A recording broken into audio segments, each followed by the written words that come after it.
Sud Radio, les clés d'une vie, Jacques Pessis. Sud Radio, les clés d'une vie, celle de mon invité.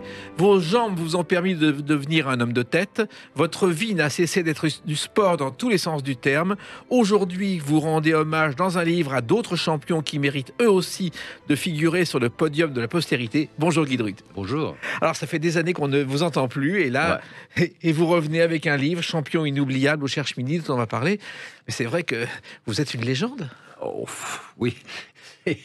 On m'appelle comme ça maintenant, donc ça me gêne un peu parce que ce sont les plus jeunes, bien entendu. Puis finalement, je m'y suis fait, quoi. Bon. C'est quand même un peu flatteur. Alors, avant de parler de ce livre, on va parler de votre carrière à travers des dates clés. C'est le principe des clés d'une vie. Et je signale que vous êtes le 900e invité des clés d'une vie. Et ben voilà. Voilà, un record de plus à votre actif. On va dire ça comme ça. Alors, la première date que j'ai trouvée, c'est le 26 juillet 1968. C'est votre première télé. C'est un reportage sur France-URSS Junior à Dole. Oui. Et vous remportez, je crois, le 110 mètres haies en 14 secondes. En 14-4. Oui. Non, 14-1. 14-1. Oui. 14-1 pour débuter la compétition. Et à la fin, je remporte le saut à la perche avec 4,71 m et c'était 2 fois le record de France. Voilà. Et c'est tourné pour la télé. C'est la première fois qu'on vous voit sur le petit écran. Oui, peut-être. Voilà. Et le commentaire est de Raymond Marcillac. Exact. Qui lui aussi a été champion de France du 400 mètres, oui. Qui a travaillé dans la résistance, exact. Et qui est l'homme qui a été l'un des premiers à arriver le 26 août 44 à Paris, à reprendre les studios du poste parisien, et il a commenté l'arrivée de Gaulle à l'hôtel de ville le 26 août 44. Voilà. Et donc, c'est un bon ami. Voilà, l'équipe de France des moins de 21 ans, vous en faites partie, exact. Gagne contre l'URSS. Exact. Un match à 3 et je crois qu'on remporte la victoire avec 211 points contre 177. Ouais, voilà, c'est ça. Donc, suffisamment de points pour rêver à plein de choses. Et ce qu'il y a de curieux, c'est que de tous les jeunes de cette époque-là, après, il y avait les Jeux de 72, 4 ans après. Et j'étais le seul finaliste, pratiquement avec Tracanelli, je crois, au saut à la perche, à Munich, aux Jeux Olympiques, alors que les Russes, ils avaient pas loin d'une dizaine de finalistes. Mais ce match est d'autant plus important qu'il y a très peu, finalement, de licenciés à l'époque de sport en France, alors qu'il y en a beaucoup plus en Russie. Exact. Oui, surtout c'était l'URSS en plus. Hein. Voilà, exactement. Alors, vous êtes à Dole, et je crois que souvent à Dole, d'ailleurs, l'équipe des juniors gagne. Exact.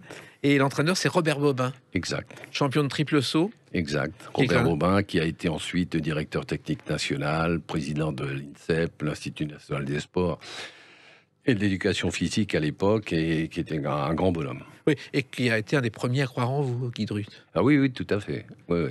Parce qu'à l'époque, on dit que vous êtes un bel athlète longiligne, souple et rapide, et un espoir pour Munich. Exactement. Et je l'ai confirmé d'ailleurs. Voilà. Alors, on revient à vos débuts. Vous êtes né à Oigny. Oui, c'est Pas-de-Calais. Voilà. C'est en plein pays minier. C'est pas loin de Lens. Voilà. C'est entre Lens et à l'époque ce qu'on appelait Hénin-Liétard, qui aujourd'hui est Hénin-Beaumont. Mais vraiment en plein, c'est à une vingtaine de kilomètres au sud de l'île. Et bon, c'est toute mon enfance, quoi. Voilà. Et vous êtes curieusement dans la même rue, une rue voisine de Michel Jazy. Oui, exact. Non, c'est la même rue. C'est la même rue. C'est la même rue, Michel Jazy. Et il y a également de natifs de cette commune, Gervais Martel, qui a été plus footballeur et notamment président du Racing Club de Lens. Alors, Jazy, c'est 9 records du monde, 17 d'Europe, 43 de France. Très grand champion. Grand champion qui vit à Osgore aujourd'hui, d'ailleurs. Lui, aujourd'hui, oui. Je l'ai eu au téléphone récemment, ça va très bien. Bon. Et il se trouve qu'il y a un autre point commun avec lui, c'est que vous avez chacun un père mineur. Exact. C'est-à-dire que les mines encore sont en activité. Ah, les mines, oui, largement en activité. Alors moi, mon père était mineur au départ, ce qu'on appelait les galibots. Ensuite, sa mère avait un petit magasin, une espèce de bazar à l'époque, alimentation, lingerie, jouets, etc., etc. Mais il a commencé à la mine. Mais il y est resté quand même peu de temps. Et d'ailleurs, l'un des premiers reportages télé sur la mine, où on avait envoyé avec Igor Barrère une caméra en 55, c'est Pierre Tchernia qui l'a commenté. Et pour la première fois, les femmes ont vu les pères travailler dans la mine parce que c'était interdit d'y aller. Ah, c'était interdit. Mais moi, je me souviens, quand j'étais tout gamin, quand on allait à pied à l'époque à l'école, mais j'avais 6 ans, 7 ans, donc c'était dans les années 50, entre 55 et 60. je me souviens avoir croisé des femmes qui étaient au fond aussi. Et c'était l'époque où il y avait les chevaux encore qui étaient au fond. Donc, c'est une vie quand même un peu particulière. Alors, le sport, pour vous, Guy Drus, c'est une affaire de famille. Je crois que votre grand-père Percy était entraîneur. Ouais, entraîneur de football. Oui. Lui, il était à Tumery, lui. C'était un Anglais qui était venu s'installer en France parce qu'il s'était marié à Calais à l'époque, avec ma grand-mère, forcément, qui était aussi anglaise, et qui était infirmière. Et donc ensuite, comme c'était un bon footballeur et un bon entraîneur, il a joint l'utile à l'agréable. Et il a été entraîneur de la ville de Péranchy, de Tumery, etc. Et voilà. Et vous, je crois que vous avez découvert le stade Guy Drus avant même de savoir marcher. Oui, c'est ce que je dis toujours. Bonne information. C'est le jardin public, c'est ça? Hein? C'était un jardin public? Ah, c'était le jardin public parce que le pays minier, bon, les paysages ont un vrai charme pour ceux qui y sont, mais bon, c'est quand même plutôt gris. C'est pas la luminosité de la Côte d'Azur. Et donc le jardin public, c'était le stade. Voilà. Donc on s'y retrouvait régulièrement, les familles y allaient sans problème, c'était ouvert à qui le souhaitait. Et votre premier survêtement, il évoque une équipe qui est dans la légende. Au stade de Colombes, près de 60 000 spectateurs assistent à la finale de la Coupe de France de football qui oppose Reims, déjà champion de France au Nîmois en maillot blanc. Nîmes est résolu, Raïs volontaire. Reims va gagner 3-1. Ouais, exact. Et Reims, c'était une équipe fétiche à l'époque. C'était à l'époque une équipe fétiche et mon grand-père avait entraîné Léon Glovacki, qui était à l'époque, qui jouait à Reims, qui faisait un tandem assez célèbre à l'époque avec Raymond Coppa, qui n'a pas été sélectionné pour l'équipe de France de Suède en 58, mais qui était quand même un très grand footballeur et qui a joué à Reims, qui a joué ensuite à Monaco, et qui m'a offert en effet, c'est un ami de la famille, et donc qui m'a offert mon premier survêtement. Et c'est vrai qu'à l'époque, dans les cafés, partout, l'équipe de Reims, c'était oui. On ne manquait pas les matchs. Ah bah oui, puis le maillot rouge à manches blanches, c'était quelque chose d'extraordinaire. Et d'ailleurs, Juste Fontaine est toujours vivant, en Exact. pleine forme. Il travaille toujours pour un magazine où il donne ses pronostics toutes les semaines. Et il a 88 ans. Ouais. Et c'est un spécialiste des histoires salaces, je crois. Oui, oui, je sais. Oui. Alors, oui, j'ai été public de temps en temps, je peux en témoigner. voilà. Alors, il y a la télévision aussi, parce que la télévision, c'est un poste en noir et blanc minuscule. Oui, un gros meuble avec tout petit écran à l'intérieur. Et voilà, c'était les grands-mères qui avaient cassé la tirelire pour s'offrir ça. Et donc, on avait la télévision noir et blanc à la maison. Voilà. Et en revanche, on ne voyait pas la finale, la Coupe du Monde 58. Non, parce que ça coûtait trop cher à l'époque. Oui, c'est-à-dire que la Fédération française avait refusé de peur que ça vide les stades. Oui, je sais pas comment ça s'était passé, mais enfin, c'est dommage qu'on l'ait eu, quoi. C'est-à-dire qu'au moment où ils ont refusé, ils ne s'imaginaient pas que la France allait être en finale. Et je crois justement que cette finale contre le Brésil, ça a déclenché votre vocation dans le sport, Guy Drus.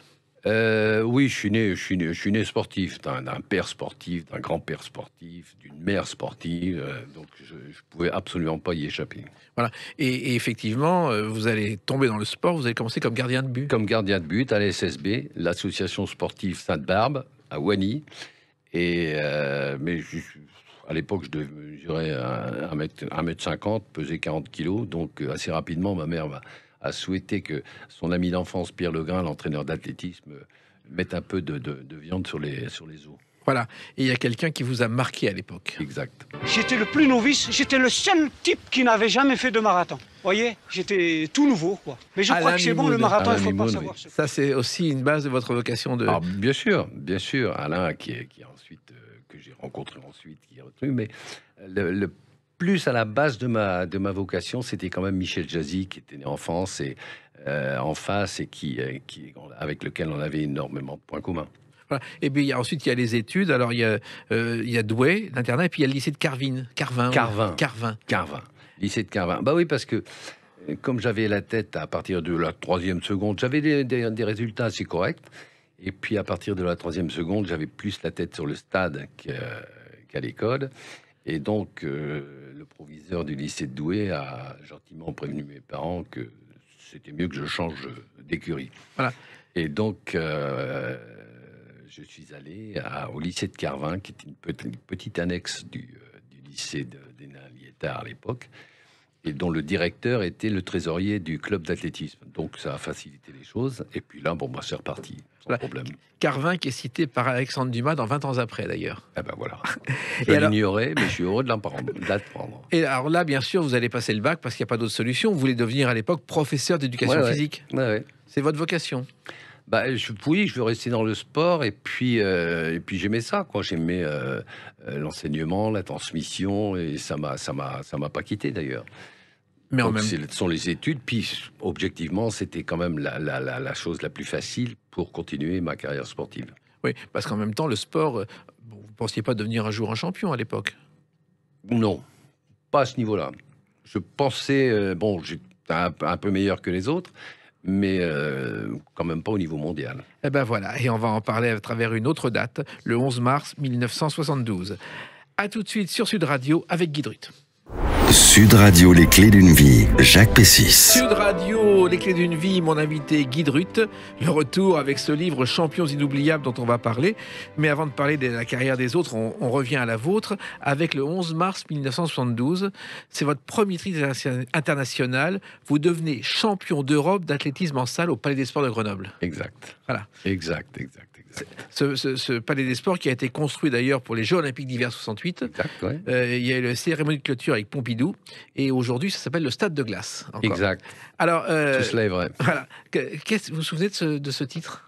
Oui, je me souviens parce que j'étais à l'époque et j'ai jamais été d'ailleurs très bon. J'ai fait 2 performances en ce qu'on appelle l'indoor, donc l'athlétisme en salle, et c'est ce titre de champion d'Europe. Et ensuite, en 1976, titre de champion des États-Unis au Madison. Voilà. C'est le résultat d'un long travail. Je crois que ça a commencé avec Pierre Legrain. Ça a commencé avec Pierre Legrain, que j'ai toujours considéré comme mon père sportif et qui m'a pris tout gamin. Quand je suis arrivé à Wagny, j'avais 14 ans, 13-14 ans. Et il a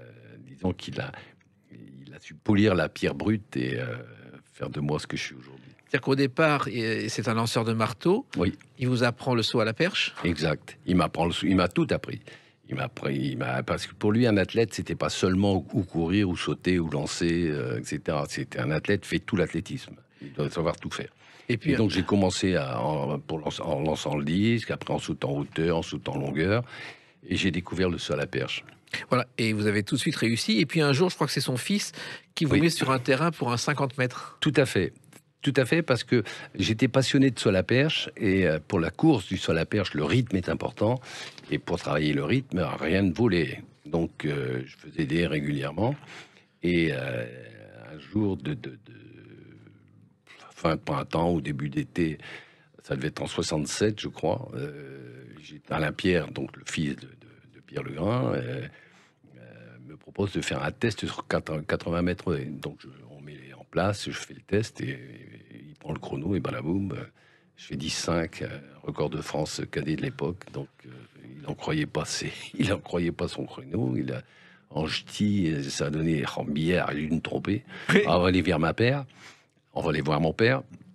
Et puis donc, on est allé voir le père, et puis le père s'est d'ailleurs foutu de nous, et puis ensuite, j'ai refait un test, et rebelote, 10-5. Donc c'est là qu'on s'est rendu compte qu'il y avait peut-être quelque chose à faire sur les... Et vous avez fait... Alors, ce titre international de champion d'Europe, vous avez remporté le 50 mètres haies Guy Drut en 6 secondes 51. Ouais. Et je crois que vous avez battu un Allemand, Manfred Schumann. Oui, exact. Tout à fait. Manfred Schumann, qui était, je me souviens très bien de lui physiquement, c'était un blond, un bon visage joufflu, mais qui par la suite n'a pas été exceptionnel, quoi. Il n'a pas eu les résultats qu'il imaginait à l'époque. Alors, vos parents sont très fiers. Il y a une image qui existe au journal de 13h avec Alexandre Balou, et on voit vos parents en train de regarder la télé, exact. Le 110 mètres haies, oui, le 50 mètres haies. Ah, peut-être, oui. Ouais. Et ils ont souvent regardé, d'ailleurs. Oui, ils étaient fiers de vous, ils n'y croyaient pas, ils y pensaient. C'est-à-dire qu'au départ, je me souviens très bien avoir saisi une conversation entre justement l'entraîneur Pierre Legrain et mon père, en disant que j'étais promis un bel avenir si je l'écoutais, si j'étais sérieux. Donc, je commençais à avoir des résultats. Donc, si, j'y croyais. Mais de là à devenir champion olympique, certainement pas à l'époque encore. Alors, ça veut dire beaucoup, beaucoup de travail, mêler d'abord l'entraînement et les études. Ouais. Puis vous aviez d'autres passions comme la musique, je crois, Exact. à l'époque. J'adorais la musique. Alors ça, c'était bon, j'étais victime de l'éducation à l'époque, c'est-à-dire que les filles faisaient plutôt de la musique et les garçons, c'était plutôt les scouts ou le sport. Et moi, j'aurais adoré apprendre le piano. Mais j'ai toujours eu cette petite fibre musicale et ça m'a aidé d'ailleurs parce que, comme je vous l'ai dit tout à l'heure, le 110, c'est quand même une course très rythmée et je crois que c'est important d'avoir le tempo dans l'oreille. Voilà, alors la course d'un côté, les études de l'autre, parce qu'il faut cumuler les deux quand on est adolescent, c'était 20 heures de sport par semaine? Parfois moins, parfois plus. J'avoue franchement que j'ai jamais compté. Mais c'était dans l'esprit du sport du matin au soir et du soir au matin. Oui, mais il n'y avait pas les technologies d'aujourd'hui. Ah non, c'était les pistes encendrées, il n'y avait pas d'appareil de musculation, c'était les barres, et puis voilà quoi. Puis mais bon, on était bien. Voilà. Et surtout, à l'époque, Guy Dru, vous êtes polyvalent, ce qui n'est pas fréquent. Il y a le saut à la perche et la course à pied. Oui. Ça, c'est pas fréquent. J'ai toujours été... C'est Marie-Christine de Bourges qui disait ça, qui était aussi nordiste, une très bonne sauteuse en hauteur, et qui disait que le stade, c'était un peu ma maison, quoi. J'en connaissais tous les vents, tous les aspects, etc. etc. Et c'est vrai que sur un stade, j'étais complètement moi-même. Oui, et surtout, vous prenez votre temps. Il y a une interview télé, vous dites, oh là, j'ai le temps. Oui. C'est important. C'est rare pour un sprinter de prendre le temps. Bah, oui, mais comme j'ai dit par la suite, une après l'autre, et il faut plus laisser les choses venir à vous plutôt que d'aller les provoquer. Vous allez quand même, je crois, Guy Dru, en Italie pour apprendre. Oui, pourquoi l'Italie? En Italie parce qu'on voulait... C'était une idée à l'époque du journal L'Équipe, et donc qui m'a envoyé à Brescia, à côté de Milan, rencontrer monsieur Calvesi, Sandro Calvesi, qui était le beau-père et entraîneur de Eddie Ottoz, qui était l'un de mes prédécesseurs, même mon prédécesseur en Europe sur les haies, Eddie Ottoz.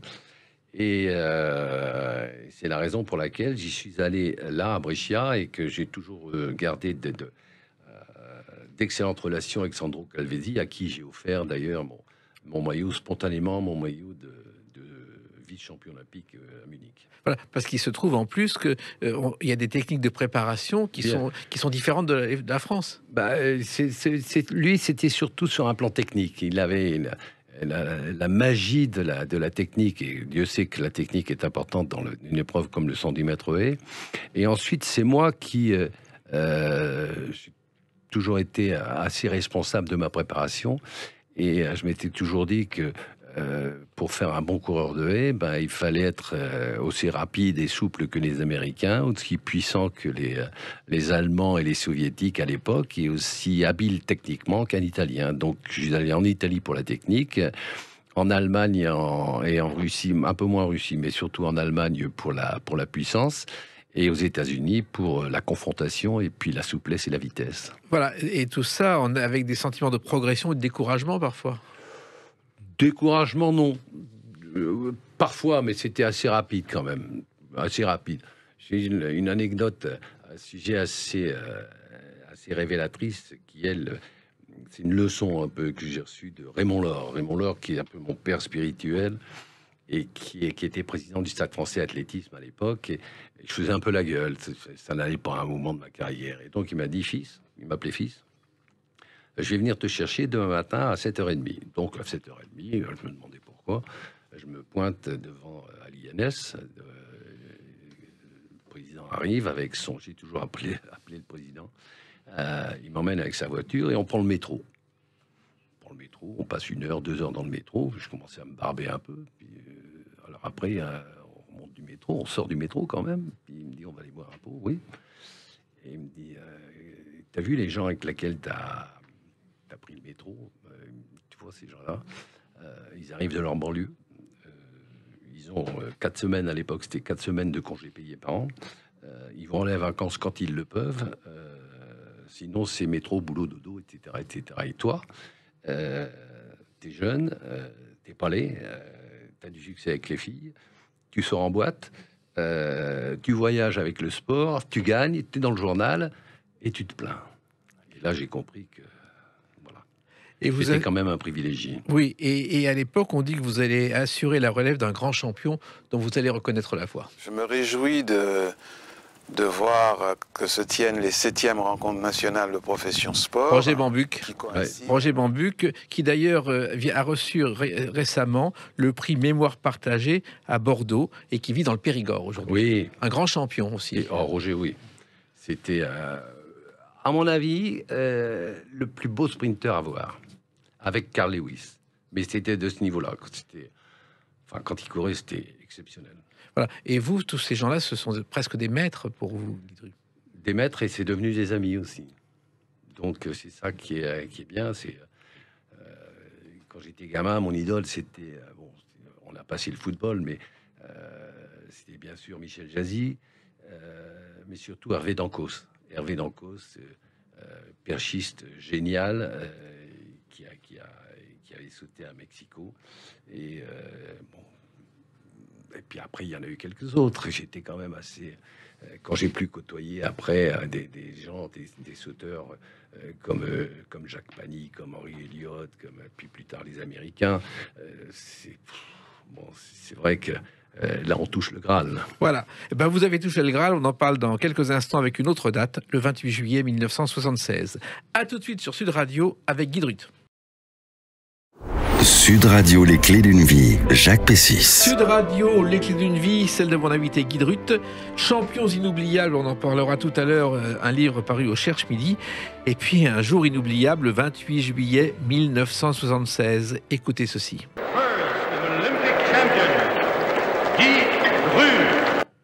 Eh oui. Eh oui. Vous êtes champion olympique. Je suis champion olympique. Et la Marseillaise retentit derrière. Et vous êtes champion olympique du 110 mètres à Montréal. Et quand on voit les images, vous ne le savez pas tout de suite. Je le subodore pour parler correctement, parce que je vois à ce moment-là, juste après la course, ma photo sur le tableau central, le tableau électronique. Mais je me méfie toujours un peu. Et en fait, c'est plus un regard. Je me tourne vers les tribunes, et essentiellement les tribunes de presse, parce qu'il y avait un écran télévisuel qui permettait de voir le ralenti. Parce que ça me paraissait, j'étais pas bien ce jour-là. La demi-finale avait été mauvaise, donc je me suis repris en finale, mais c'était une interrogation. C'est vrai, c'est bien moi. Bon. Voilà, il y a une photo finish qui est développée, oui, qui est sur un écran, et c'est après que le speaker annonce, et vous regardez en disant, c'est moi. Eh ben oui, voilà, c'est ça. C'est la surprise, enfin la bonne surprise. Qu'est-ce qu'on ressent à ce moment-là, Guy Drut? C'est difficile à décrire. Il y a le cœur qui s'échappe de la poitrine. C'est un plaisir très solitaire, très égoïste dans un premier temps, pendant quelques secondes. Et puis ensuite, très rapidement, on pense à toutes celles et ceux qu'on aime, quoi, et qui vous aiment. Et il y a le film qui se met en route. Puis voilà, vous êtes le meilleur, vous êtes le roi du monde, quoi. Pendant 30 secondes, 1 minute, 3 minutes, vous êtes le roi du monde. Et vous commencez à courir autour du stade pendant qu'on entend la Marseillaise. Exactement. Il y a une émotion dans ces cas-là. Ben oui, pour remercier le public, parce que c'était au Canada français. À Montréal. À Montréal. Donc j'étais un petit peu comme ils n'avaient pas eu de très très bons résultats, comme nous d'ailleurs, mais ils n'avaient pas eu de très très bons résultats, les Canadiens en général et les Québécois en particulier. Disons que je jouais un peu à domicile, quoi. Voilà. Alors, il faut savoir que quelques mois plus tôt, vous avez été blessé et votre participation était compromise, Guy Drut. Oh, ça, c'était surtout dans la tête, franchement. Mais j'avais toujours un petit pansement, enfin un pansement, de l'astoplast, une élongation à la cuisse gauche, c'était celle qui allait devant. Mais c'était surtout pour me rassurer, parce que j'étais pas un athlète fragile. Voilà, et il se trouve aussi que vous êtes le favori jusqu'au demi-finale où là il se passe quelque chose. Là il se passe rien. Ouais, c'est le cas de le dire. Je fais ce que je peux. La série a été correcte mais sans plus. Et en demi-finale, il y a mon rival le meilleur, qui était Sandro Cadanas, un Cubain. qui me passe devant. Ensuite, il y a Willie Davenport, un Américain, qui me passe devant aussi. Et il n'y a rien à faire. Je ne peux pas passer là sur multiplier. Et j'arrive pas à les rattraper. Et là, je me dis brutalement, c'est pas la peine d'assister, quoi. C'est fini. Donc, j'ai des pensées très, très négatives. Et je me souviens très bien que tout me passe par la tête, quoi. La meilleure façon d'habiller, pour ne pas perdre la face, d'habiller la défaite, en faisant 2 faux départs, en simulant une chute, en simulant une blessure, etc., etc. Donc ça dure très très longtemps et très peu de temps en même temps, quoi. En vrai, ça ne dure pas très très longtemps, mais ça paraît très long. Puis quand je suis remonté dans les tribunes, j'ai vu la tête de celles et ceux qui étaient justement qui étaient en train de regarder pas loin des tribunes de presse. Et il y avait mon entraîneur, il y avait quelques copains athlètes, il y avait Périnel, je me souviens de Jean-Pierre Périnel, il devait y avoir Jacques Pagny. Non, pas Jacques Pagny, Jacques n'était pas là, mais je sais qu'il y avait Michel Platini et Olivier Rouillet. Ils n'osaient rien dire, quoi. Et là, brutalement, ça a été l'inverse, quoi. Je me suis dit, j'ai pensé à toutes celles et ceux qui étaient à Wany, qui étaient derrière la télé, qui regardaient, qui avaient espoir. Et je me suis dit, tu peux pas faire ça, c'est pas bien. Et c'est là que j'ai gagné. Voilà. Et c'est Will Davenport aussi qui était votre rival. Lui était mon ami. Lui. Oui. Il vous a dit, mais vas-y, c'est ton jour. C'est mon jour, voilà, c'est ça. Non, il m'a dit ça. Normalement, c'est toi qui dois gagner, mais méfie-toi du vieux. Voilà, le vieux, c'était lui. Exact. Il a fait 4 éditions des Jeux Olympiques d'été. Exact. Et il a été le premier Afro-Américain à participer aux Jeux Olympiques d'hiver avec le bobsleigh. Exact. Voilà, exact. C'est assez rare. Alors, c'est un stade ultra moderne. Ça aussi, tout a changé depuis vos débuts. J'y suis retourné. La première fois que j'y suis retourné à Montréal, c'était au titre du gouvernement d'ailleurs, quand j'étais ministre, et parce qu'il y avait quelque chose qui se passait à ce moment-là à Montréal, et j'étais chargé de représenter le gouvernement français. Et donc, je suis retourné au stade olympique, mais là, j'étais perdu, quoi. Quand on est rentré dans le stade, la flèche était terminée. C'était devenu un stade de football américain. Et je savais plus où j'étais, quoi. Donc, ils m'ont dit, non, la piste était là, les tribunes étaient là, vous étiez là. Là, j'ai pu retrouver. Voilà. Alors, il faut savoir que pendant ces Jeux Olympiques, il y a eu un incident, je ne sais pas si vous le savez, un certain Boris Onichenko a été exclu du pentathlon des Jeux Olympiques parce qu'on a découvert qu'il avait modifié son épée pour pouvoir déclarer une touche quand il le souhaitait. Et c'était un ancien agent du KGB. C'est possible. Voilà. Vous voyez. Ça a été un scandale de cette époque. Ça, j'imagine, oui. Alors, finalement, ces Jeux Olympiques de Montréal, pour vous, Guy Ru, c'est la revanche de Munich. Parce que la continuation, plutôt. Si on parle de revanche, le titre de champion d'Europe à Rome, c'est plutôt la revanche d'Helsinki, parce que là, j'étais tombé à Helsinki, alors que Munich, c'est la première fois que je faisais les Jeux, j'avais même pas 21 ans, donc je m'étais dit qu'aller en finale, c'était déjà bien, aller sur le podium, c'était inespéré, quoi. Et en plus, la place de numéro 2, c'était bon. Oui, et à 1/10 de seconde du vainqueur, je crois. Exact, 13,24, 13,34, qui avait battu le record du monde, Rod Milburn, à ce moment-là, et moi, j'ai établi le record d'Europe électrique. Et alors, ça vous console quand même de Mexico que vous avez fait devant la télé. J'ai fait devant la télé parce que à l'époque, j'étais persuadé que j'étais perchiste, donc j'avais fait les sélections au saut à la perche, puis je m'étais planté, et donc j'ai regardé mes potes, Colette Besson, Bob Beamon, etc., devant la télé. Et Bob Beamon, qui a remporté l'or olympique et qui a gagné le record du monde de saut en hauteur, il a dit à l'époque, on lui a dit comment vous êtes-vous préparé, et il a dit en buvant de la tequila et en faisant l'amour avec ma petite amie. Voilà, c'est une forme. C'est une bonne préparation. Oui, mais peut-être qu'il faut. C'est peut-être pas pour tout le monde pareil. Voilà. Alors, vous, effectivement, vous vous préparez. Il y a un pays où vous n'avez jamais été pendant des années, vous avez hésité, c'est les États-Unis. Pourquoi ? C'est-à-dire, non. Vous vouliez pas au départ, ça vous faisait peur, les athlètes américains ? C'est-à-dire je savais très bien qu'il fallait qu'à terme, j'aille comme assez rapidement... j'avais plus trop de concurrents en Europe. Fallait bien que je me déplace un peu pour aller les voir, parce que c'est pas eux, il n'y avait pas trop de meetings à l'époque. Donc c'était pas eux de venir en France pour faire quoi.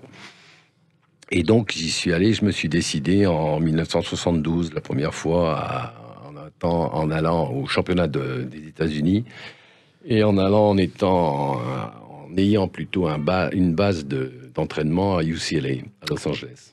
Et puis vous êtes quand même revenu au saut à la perche. À la fin de carrière, c'est l'assaut à la perche et la course à pied. Oui, avec le décathlon. Voilà. Et une envie d'aller jusqu'au bout. Une envie de boucler la boucle et de faire le rêve de Pierre Legrain, c'est-à-dire d'être totalement décathlonien. Mais j'étais un peu paresseux, un peu disons le mot un peu fainéant pour le décathlon. Oui, mais enfin, c'est dur. Hein. Mais vous avez quand même établi un record du monde, 13 titres de champion de France. Pour un paresseux, c'est pas mal. Ah bah, mais comme le disait, comment dirais-je, j'avais un ami, il disait, en fait, tu n'es pas paresseux, tu es un fainéant contrarié. C'est un peu vrai. Alors, ce livre, Champion inoubliable, vous le dédiez à Jacques Chirac, votre père politique, car ça a été votre seconde vie. Oui, c'est vrai. J'ai mon père biologique, mon père sportif, mon père politique et mon père spirituel que j'ai cité. Et je dois, disons, cette deuxième partie de ma vie à Jacques Chirac qui, dans les années en 82, m'a demandé de venir le voir et m'a dit clairement, le sport c'est important. Moi, je sais que c'est important, donc tu vas prouver que si tu t'ennuies pas, tu travailles avec moi pour t'en occuper. Voilà. Et ça vous a donné le virus de la politique. Ça m'a donné le virus de la politique parce que il m'avait dit, allez, pour cela, je te propose de devenir conseiller de Paris, dans le 12e arrondissement. Ce que j'ai accepté parce que j'avais pas grand-chose d'autre à faire à ce moment-là. Et puis j'avais une autre motivation. Et il y en a deux à l'époque qui m'ont tendu la main parce que quand les lumières s'éteignent, c'est quand même pas tout à fait pareil. C'est Bernard Tapie et Jacques Chirac. Et puis finalement, j'ai écouté Jacques Chirac et je suis devenu conseiller de Paris, puis député, puis maire, puis ministre, etc., etc. Vous avez été maire de Coulommiers. Ouais. Et d'ailleurs, vous avez un point commun avec Philippe Bouvard, je crois. Exact. C'est-à-dire qu'il est né à Coulommiers. Il est né à Coulommiers, rue du Soleil. Voilà. Et vous avez la même date d'anniversaire, le 6 décembre. Exactement. Ce que je vous souhaite, c'est la même longévité que lui, en tout cas. Ah bah oui, puis on lui souhaite le bonjour, s'il nous écoute. Il nous écoute. Alors finalement, aujourd'hui, le sport, c'est plus que jamais votre vie. Les Jeux Olympiques de 2024, oui. Vous êtes dedans. Bah, dedans complètement. J'étais énormément dedans. Là, aujourd'hui, je laisse un peu faire ceux qui s'en occupent et qui s'en occupent bien. Et c'est la transmission un petit peu à chacun son temps.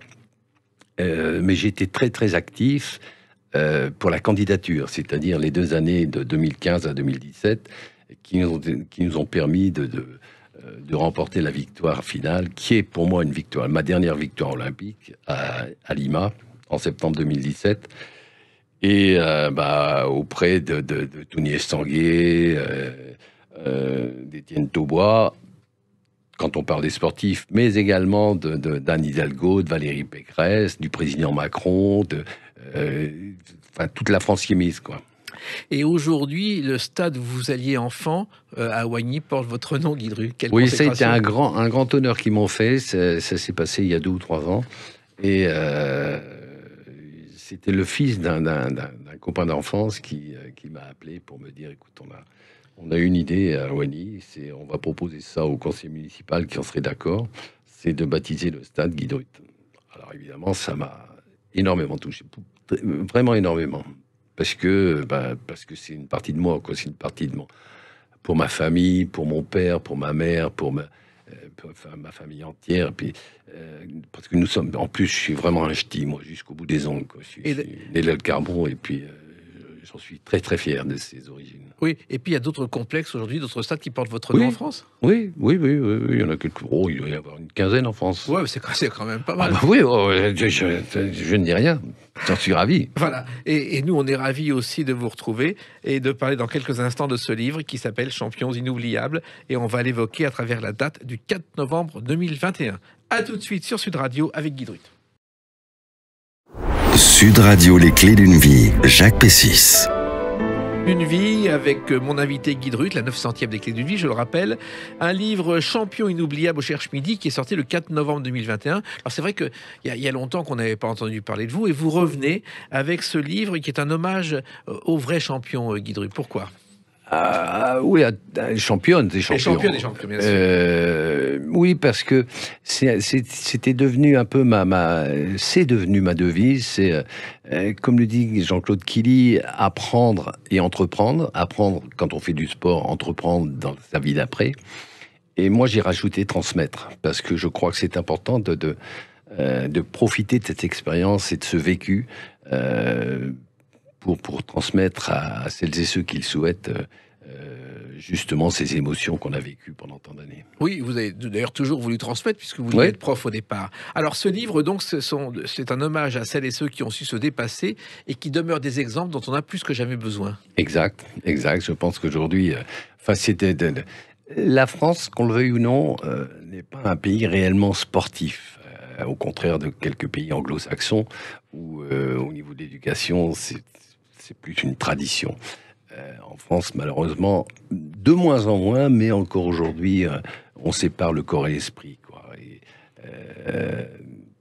de plus en plus, Dieu merci, on entend des gens, et notamment quelques intellectuels, revenir sur cette dissociation corps-esprit en disant que l'être est un tout et que c'est important et que la pratique du sport est importante dans l'éducation et dans l'équilibre général de l'individu. J'ai reçu à ce micro André Comte-Sponville, le philosophe, qui a fait un livre sur le rugby qui est cher à Sud Radio d'ailleurs, tous les week-ends. Et c'est vrai que lui défend ce que vous dites. Voilà. Alors, ce livre Champion inoubliable, il fallait trouver des champions dans tous les domaines. Oui, dans tous les domaines, puisque j'ai pas hésité. La difficulté, ça c'était de faire un choix de ces champions, parce que sinon, j'aurais fait une encyclopédie en 10 volumes. Mais là, c'était pas possible. Donc, j'ai quand même priorisé un petit peu les Françaises et les Français. Et puis ensuite, ceux que j'ai connus, quoi. Oui, parce que finalement, vous évoquez ces sports dans les époques que vous avez traversées, Guy Druit. Oui, c'est un peu je donne la main au lecteur en l'accompagnant depuis les années 50, puisque je suis né en 1950. Donc, il y a ensuite les décennies 50-60, 60-70, etc., pour nous amener aux Jeux de Tokyo. Qu'on n'a pas pu mettre en image parce que on n'avait pas le temps technique de le faire, mais qui sont quand même sur les 3 dernières images, mais qui font l'objet d'un futur bouquin. Voilà. Donc il y a aussi des champions et des championnes que vous avez connus personnellement. Je les ai pratiquement tous connus, presque, plus ou moins, mais à part Ronaldo et Messi et Kylian Mbappé pour le football, mais tous, ils sont plus ou moins amis, quoi. Michel Platini, je le connais depuis 76, puisqu'il était dans les tribunes, et qu'on a toujours gardé contact. Luis Fernandez, c'est la même chose. Jean-Claude Killy, n'en parlons pas. Michel Zazie, bien évidemment. Et puis toutes, je ne connais pas Florent Manounou, mais j'ai eu l'occasion de rencontrer Laure. Je connaissais très bien à la fois Colette Besson et Kiki Caron, qui sont des copines de toujours. Voilà, quoi. Donc, je les ai tous pratiqués. Jean-Pierre Rive, que j'ai eu au téléphone il y a quelques temps, qui est quelqu'un d'exceptionnel, mais ils sont tous exceptionnels, quoi. Donc, en plus, je les connais. Oui, parce qu'on ne devient pas champion par hasard, on le comprend en lisant ce livre, Guy Druit. C'est un travail, mais c'est toujours un plaisir, quand même. Voilà. Je ne connais pas d'athlète, quand je dis athlète, de sportif, qui réussissent au plus haut niveau sans prendre un plaisir. C'est l'effort joyeux qui est le plus profitable et le plus positif et le plus fécond. Alors, il y a des images très parlantes dans ce livre. D'un côté, on voit la solitude de Platini lorsqu'il quitte le terrain, exact. Et de l'autre, la joie de Kevin Mayer. C'est ça le sport pour vous? Oui, c'est Michel, après la carrière sportive qu'il a eu, qui est quand même exceptionnelle. C'est lui qui avait dit, c'est Patrick Mahé qui a recueilli ses aveux à ce moment-là, parce qu'il a dit, à 32 ans, je suis mort. Parce que, c'est une fin, quoi. C'est une fin. Bien évidemment, il faut en sortir, mais c'est figuratif, mais c'est important. Et Kevin Mayer, quand on a vu, quand il a battu le record du monde, qui est quand même assez exceptionnel, et puis là, il était un peu diminué quand même à Tokyo, et donc la joie qui est la sienne quand tout, ça explose, quoi. C'est comparatif. Moi, je suis pas trop expansif, mais je suppose que sa joie avec sa médaille d'argent à Tokyo, elle est équivalente à la mienne à Montréal en 76, parce que moi, j'étais pas bien en demi-finale, et lui, il souffrait, quoi. Il avait mal au dos, donc c'est une délivrance. Voilà. D'ailleurs, vous, effectivement, on ne vous a jamais vu sauter les bras en l'air après une victoire. Sauf à Rome. Mais je suis pas très expansif. À Rome, parce que là aussi, c'était une revanche sur Helsinki, où j'étais tombé les championnats d'Europe à Helsinki en 71. Et donc, j'avais une revanche à prendre. Et là, j'ai exprimé ma joie de façon inhabituelle. Quelqu'un qui est très expansif aussi et que vous citez dans ce livre, c'est Marielle Guatchel, qui est une championne très bavarde. Marielle, oui, exceptionnelle. Là aussi, c'est un symbole de la France. C'est un symbole de la France, voilà. C'est un peu ce que j'ai essayé de se transmettre à travers ce livre.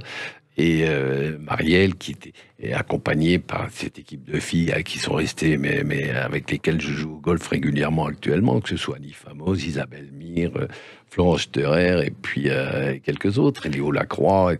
On reste assez soudés, quoi. Oui, parce que c'est un livre de transmission, vous l'avez dit, Guy Dru, pour les jeunes générations. Je suis pas sûr que les jeunes générations sachent qui est Marielle Guatchel ou sa sœur Christine. Il faut leur apprendre. Voilà. C'est pour ça. Vous avez raison. Et d'ailleurs, elle disait qu'elle était gaulliste, et De Gaulle a dit: ma sportive préférée, c'est Marielle. Et ensuite, Christine Caron, autre championne de natation, a été reçue par De Gaulle aussi. Exact. Et Christine Caron, on l'a oublié, mais il y a vraiment eu une kikimania, Guy. Une kiki, moi, je l'ai pas oublié, parce que j'en étais victime. C'est-à-dire j'étais comme un fou. Je sais qu'à l'époque, j'avais cherché dans les journaux, je savais qu'elle habitait Montrouge, parce que je la trouvais superbe, etc. Bon. C'est une nageuse extraordinaire. Et d'ailleurs, j'avais 14-15 ans à l'époque. Oui. Mais je l'aime toujours autant. Et si on veut la revoir, elle est dans le film La piscine de Jacques Deray. Exact. Elle a une scène, et dans le Lys de mer de Jacqueline Audry. Et elle a donné son nom à des piscines domestiques, et elle a créé des cabines de sauna. Mais j'aime bien Kiki, c'est une femme bien. Et Colette Besson, donc vous l'avez vue à Mexico devant votre télé. Je l'ai vue devant. Là, je la connaissais pas à l'époque, mais elle m'a fait pleurer quand même, parce que j'ai une âme assez sensible. Et puis victime de mon émotion. Mais je l'ai rencontrée, connue après, et c'est une femme aussi exceptionnelle que j'ai toujours appréciée. Et puis, le rugby cher à Sud Radio, vous l'évoquez à travers Gareth Edwards. Gareth Edwards, oui, qui était un copain qui était assez génial. Et qui est un joueur gallois assez exceptionnel et réputé. Et puis, je l'ai connu aussi à travers quelques amis, notamment Jean-Pierre Rive, que j'ai encore régulièrement au téléphone, je vous l'ai dit tout à l'heure, Christian Carrère, Jacques Cantoni, l'équipe de Le Béziers de la Grande Époque, etc. quoi. Et Jean-Pierre Rive, justement, alors c'est assez étonnant parce qu'il y a des textes d'autres auteurs qui sont ajoutés. Oui. Et vous montrez que le sport réunit tout le monde, puisque le texte sur Jean-Pierre Rive est écrit par Bernard Thibault, ex-secrétaire général de la CGT. Exactement. Quel rapport? Le rapport est simple, c'est que il n'y a pas que les sportifs qui s'intéressent au sport. Et j'ai voulu, à travers ces témoins que j'ai sollicités, ne pas mettre que voir la variété qu'il me pardonne l'expression de l'échantillon. Donc il y a des intellectuels, il y a Éric Orsena et Luc Ferry, il y a des politiques, il y a Nicolas Sarkozy, François Baroin, mais pas que de droite. Il y a aussi Anne Hidalgo, il y a aussi Bernard Thibault, il y a aussi Geoffroy Roux de Bézieux, et puis d'autres personnes que j'ai eu l'occasion de rencontrer, comme Karine Le Marchand ou Rachel Kahn, ou Karine Lacombe, l'infectiologue qui est aussi ceinture noire de judo. Donc, je pense que ces gens-là ont compris ce que je voulais faire et ont accepté de m'aider pour justement cette transmission de l'amour de ces pages sportives. Il y a aussi Julien Clerc qui évoque le match France-Allemagne. Oui. Et là, à demi-mot, il révèle un secret de l'histoire en disant qu'il a vu l'entraîneur allemand après le match monter dans l'avion. Oui, alors on a été, je vais vous dire franchement, on a été un peu étonnés avec Patrick Mahé et Dominique Grimaud. Qui ont travaillé avec vous. En fait, oui, tout à fait. Et ils sont co-auteurs. Et c'est grâce à eux que ce livre a été fait d'ailleurs. Et puis à Philippe Héraclès du Cherche Midi. Mais en fait, l'arbitre était présent à l'aéroport, mais il a pris un autre avion. Il a pris un avion qui l'a ramené en Hollande, mais pas du tout celui du Bayern de Munich. Mais bon, je pardonne à Julien, c'est parce qu'il était triste. On était tous tristes. Et François Hollande qui parle de Thierry Rey, gendre de Jacques Chirac. Oui, parce que moi j'avais... Jacques Chirac était le gendre plutôt. Voilà, moi j'étais, si vous voulez, quand j'ai eu cette idée de bouquin, c'était il y a très longtemps, et à l'époque j'avais pensé que Jacques Chirac était le mieux placé pour raconter ma finale. Et puis à l'époque, j'avais pensé à d'autres témoins comme Jacques Delors, donc déjà une variété politique, mais qui était passionné de cyclisme, et Philippe Seguin pour le football, d'autres personnalités comme Antoine Blondin ou Michel Serres.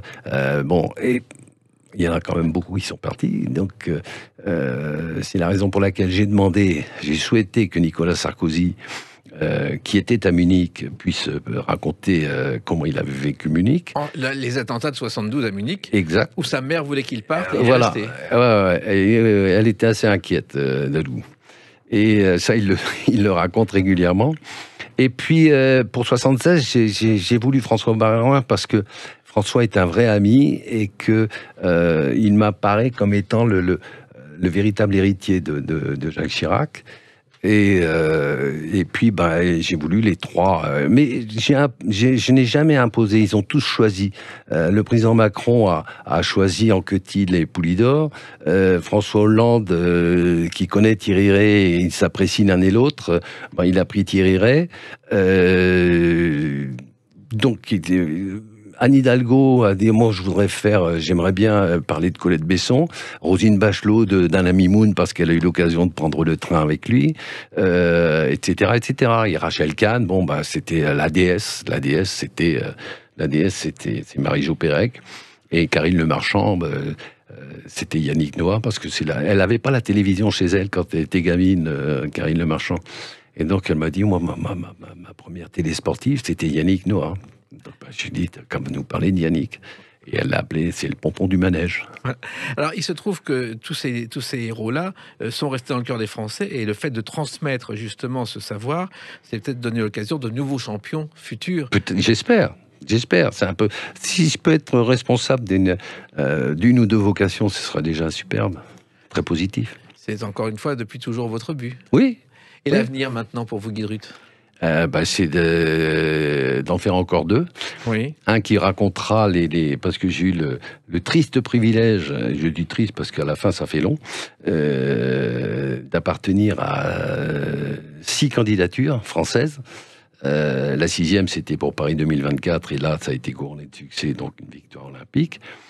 Et puis on parlera à ce moment-là aussi de Tokyo et de Pékin, Pékin 2022. Et puis ensuite, le dernier, ce sera sur Paris 2024, essentiellement. Vous reviendrez en parler dans les Clés d'une vie. Avec plaisir. Toujours le bienvenu. Ce livre, c'est Champion inoubliable au Cherche Midi. Je le recommande à celles et ceux qui aiment le sport, et ceux qui ne l'aiment pas forcément, mais apprendront des tas de choses. Exactement. Ils apprendront à l'aimer. Exactement. Et aimons le sport. Merci, Guy Drut. C'est moi qui vous remercie. Merci, Jacques. Les Clés d'une vie, c'est terminé pour aujourd'hui. On se retrouve bientôt. Restez fidèles à l'écoute de Sud Radio.